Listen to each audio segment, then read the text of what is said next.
ഈ വഖഫ് സമരത്തിൽ ഭീകരവാദികളുടെ ചിത്രം ഉപയോഗിച്ചതിൽ ജമാഅത്തെ ഇസ്ലാമിയെ കാന്തപുരം സമസ്ത വിമർശിച്ചിട്ടുണ്ട്. വഖഫ് സമരത്തെ അട്ടിമറിക്കാൻ നീക്കം നടക്കുന്നുവെന്നാണ് മുസ്ലിം സമുദായത്തെ പ്രതിക്കൂട്ടിലാക്കിയെന്നാണ് കാന്തപുരത്തിന്റെ മുഖപത്രമായ സിറാജിലെ മുഖപ്രസംഗത്തിൽ വിമർശനമുള്ളത്. ആ വിമർശനം ശരിയുമാണ് അല്ലേ? ഈ വഖഫിനെതിരായിട്ടുള്ള നീക്കത്തെ വഴിതിരിച്ചുവിടാൻ ഇത്തരം ചിത്രങ്ങൾ ഉപയോഗിക്കുന്നത് വഴി സാധിച്ചു. അത് യഥാർത്ഥത്തിൽ മുസ്ലിം സമുദായത്തോട് വലിയ അനീതിയാണ് കാട്ടിയതെന്നാണോ പത്രം പറയുന്നത്?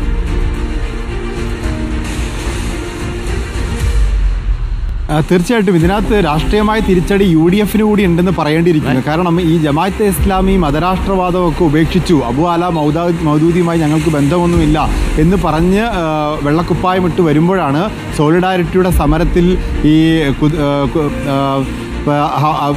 ഹന്നയുടെയും അതുപോലെ തന്നെ സെയ്ദിൻ്റെയും ഒക്കെ ഫോട്ടോകൾ വരുന്നത്. അപ്പോൾ ഈ രണ്ട് ഫോട്ടോകളും ബ്രദർഹുഡിൻ്റെ നേതാക്കന്മാരുടേതാണ്. ബ്രദർഹുഡ് എന്ന് പറയുന്ന സംഘടന ഈജിപ്തിൽ ഉണ്ടായിട്ടുള്ളൊരു തീവ്രവാദ പ്രസ്ഥാനമാണ്. അതിനെ ഇസ്ലാമിക രാഷ്ട്രങ്ങൾ പോലും കരിമ്പട്ടികയിൽപ്പെടുത്തിയിട്ടുണ്ട്. ദുബായും ഖത്തറും ഉൾപ്പെടെയുള്ള ഇസ്ലാമിക രാഷ്ട്രങ്ങൾ കരിമ്പട്ടികയിൽപ്പെടുത്തിയ ബ്രദർഹുഡിൻ്റെ നേതാക്കന്മാരുടെ ഫോട്ടോ പ്രദർശിപ്പിച്ചുകൊണ്ട് എന്തിനാണ് ഇത്തരത്തിലൊരു സമരം നടത്തുന്നത് എന്നുള്ളതാണ്. അതിനെതിരെ കെ സുരേന്ദ്രനൊക്കെ രൂക്ഷമായ വിമർശനം ഉന്നയിക്കുകയും ചെയ്തു.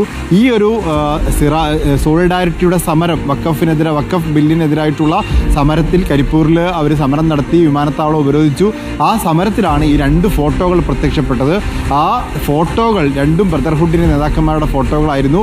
ആ ഫോട്ടോകൾ പ്രദർശിപ്പിച്ചതോടുകൂടി ഈ സമരത്തെ ഒരു തീവ്രവാദവുമായി കൂട്ടിക്കെട്ടാനും മതരാഷ്ട്രവുമായി കൂട്ടിക്കെട്ടാനും ഈ സമരത്തിൻ്റെ അന്തസ്സ് തന്നെ കെടുത്തിക്കളയാനും മാത്രമേ സഹായിക്കുകയുള്ളൂ. അത് ഈ സമരത്തെ അട്ടിമറിക്കാനാണ്. ജമാഅത്തെ ഇസ്ലാമി അവരുടെ മതരാഷ്ട്രവാദത്തിൻ്റെ ആശയം ഇത്തരം സമരങ്ങളിലൂടെ ഒളിച്ചു കടത്തുകയാണ് എന്നുള്ളതും കാന്തപുരം സമസ്ത വിമർശിക്കുന്നു.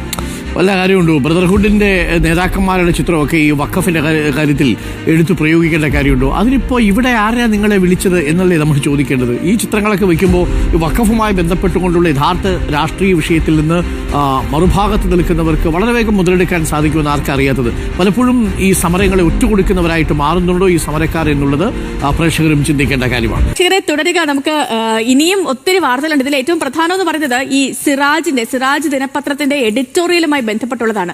നമുക്കറിയാം ഈ വഖഫ് വിഷയവുമായി ബന്ധപ്പെട്ടിപ്പോ ഒരുപാട് ചർച്ചകൾ ട്രിബ്യൂണലിൽ ഇതിന്റെ വാദങ്ങൾ നടക്കുന്നു, കോടതിയിൽ നിൽക്കുന്നു, ഇതിന്റെ പല കേസുകളും നിൽക്കുന്നു, പല ഭാഗത്തും ഇതുമായി ബന്ധപ്പെട്ടുള്ള പ്രതിഷേധങ്ങൾ നടക്കുന്നു. അപ്പൊ ഈ ഒരു പശ്ചാത്തലത്തിലാണ് സിറാജിന്റെ എഡിറ്റോറിയൽ കൂടി വരുന്നത്.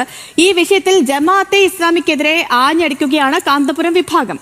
വഖഫ് കൊള്ളയ്ക്കെതിരെയുള്ള പൊതുവികാരത്തെ ജമാഅത്തെ ഇസ്ലാമി അട്ടിമറിക്കുന്നുവെന്നാണ് സിറാജിന്റെ എഡിറ്റോറിയലിൽ പറയുന്നത്. വഖഫ് ഭേദഗതിക്കെതിരെയുള്ള മതേതര കൂട്ടായ്മ തകർക്കാനുള്ള ശ്രമമാണ് നടക്കുന്നത്. വഖഫ് സംരക്ഷണ പ്രക്ഷോഭവും ബ്രദർഹുഡും തമ്മിൽ എന്ത് എന്ന തലക്കെട്ടിലാണ് സിറാജിന്റെ എഡിറ്റോറിയൽ. രതീഷ് വാസുദേവനോട് നമുക്കൊപ്പം വിശദാംശങ്ങളുമായി. രതീഷ്, മൂർച്ചയേറിയ ചോദ്യങ്ങളാണ് സിറാജിന്റെ എഡിറ്റോറിയലിൽ. Good morning.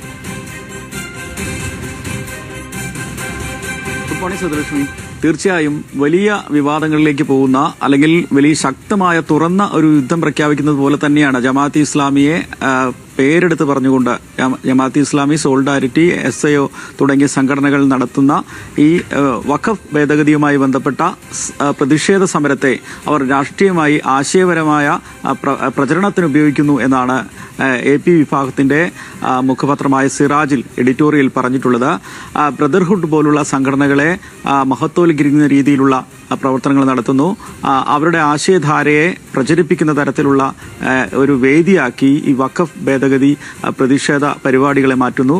കാരണം ഇന്ത്യയിൽ ഭരണഘടനാപരമായി മതേതരത്വ സമൂഹം മുഴുവൻ, മതേതരത്വ ചേരി മുഴുവൻ ഈ വഖഫ് ഭേദഗതി നിയമത്തിനെതിരെ ശക്തമായ ജനകീയമായ പ്രക്ഷോഭം സംഘടിപ്പിക്കുമ്പോൾ, ഒത്തുചേർന്ന് പ്രക്ഷോഭം സംഘടിപ്പിക്കുമ്പോൾ അതിനെല്ലാം അട്ടിമറിക്കുന്ന ഒരു രീതിയിലേക്ക് ഇതിനെ കൊണ്ടുപോകുന്നു ജമാഅത്തെ ഇസ്ലാമി എന്നാണ്. മാത്രവുമല്ല, തീവ്രവാദികൾ കേരളത്തിൽ അഴിഞ്ഞാടുന്നു എന്ന കെ സുരേന്ദ്രനെ പോലുള്ള നേതാക്കളുടെ അത്തരത്തിൽ ഉള്ള നേതാക്കൾക്ക് അങ്ങനെ പറയാനുള്ള ഒരു അവസരം കൂടി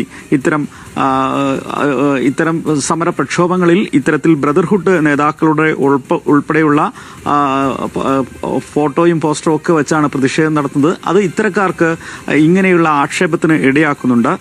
മാത്രവുമല്ല, ജമാഅത്തെ ഇസ്ലാമിക്കും മുസ്ലിം ബ്രദർഹുഡ് എന്ന സംഘടനയ്ക്കും ആഴത്തിലുള്ള പല ബന്ധങ്ങളും ഉള്ളതായി പറയുന്നു. അവരുടെ പ്രസിദ്ധീകരണ വിഭാഗത്തിൽ ഉൾപ്പെടെ ഇത്തരം സംഘടനയുടെ പുസ്തക പ്രസാധനം ഉൾപ്പെടെ നടക്കുന്നു. അങ്ങനെ വലിയ തരത്തിലുള്ള വിമർശനം ഉന്നയിച്ചുകൊണ്ടാണ് സിറാജിന്റെ എഡിറ്റോറിയൽ ഇന്ന് ഓക്കെ രതീഷ്, ഈ ദിവസത്തിൽ വലിയ ചലനങ്ങളൊക്കെ സൃഷ്ടിക്കാൻ പാകത്തിലുള്ള വിമർശനങ്ങൾ അല്ലെങ്കിൽ വാക്യങ്ങളൊക്കെയാണ് സിറാജിന്റെ എഡിറ്റോറിയലിലുള്ളത്. ഇതിൽ ഏറ്റവും പ്രധാനം ഈ പറഞ്ഞതുപോലെ കെ സുരേന്ദ്രനെ പോലുള്ളവർക്ക് കുളം കലക്കാൻ ജമാഅത്തെ ഇസ്ലാമി അവസരം നൽകി, ഈ നേതൃത്വം ഇനിയെങ്കിലും ഇതിന് തയ്യാറാകണം തുടങ്ങിയ വാക്കുകളൊക്കെയാണ് ഈ സിറാജിന്റെ എഡിറ്റോറിയലിലുള്ളത്. നമുക്കിനി വരും മണിക്കൂറുകളൊക്കെ അതുകൊണ്ട് തന്നെ നേതാക്കളുടെ പ്രതികരണങ്ങളൊക്കെ വരുന്ന സമയം കൂടിയായിരിക്കും.